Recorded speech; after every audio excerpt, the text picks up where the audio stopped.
After we've done all that technical work, then the question is, how do you make that work accessible to the actual policymakers, either the legislators themselves or especially to the legislative staff?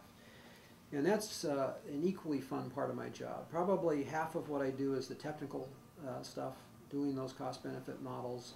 The other half is spending an equal amount of time working on communicating the results to the policymakers, because it doesn't do any good just to produce a study if it's not going to be used. And so how do we really focus a lot of our effort on trying to make it useful.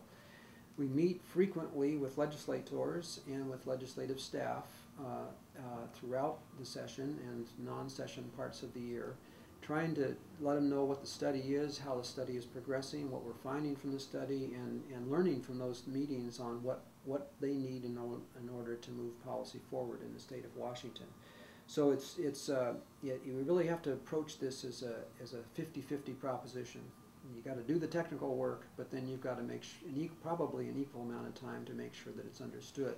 Working closely with staff, with legislators, keeping things relatively straightforward and simple.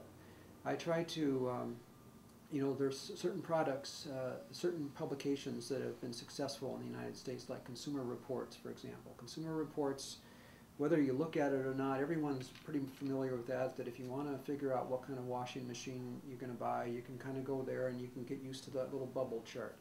What we've been trying to do in Washington State is to have a similar kind of an approach, a Consumer Reports, if you will, version of what works and what doesn't work, with a similar kind of a graphical approach, so that legislators, if they're sitting on the Juvenile Justice Committee, they get used to seeing a report, fairly considered evidence, fairly calculated costs and benefits, and here's what it looks like. And then they go a few hours later and they're on the Education Committee, and there I am again with another Consumer Reports, now talking about what works to get better high school graduation rates.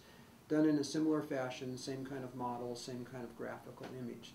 So part of what we're trying to do is to build that platform, if you will, that publication look, that feel that we can think about in our common life as a consumers, trying to make sure that the information is presented to legislators in a similar way.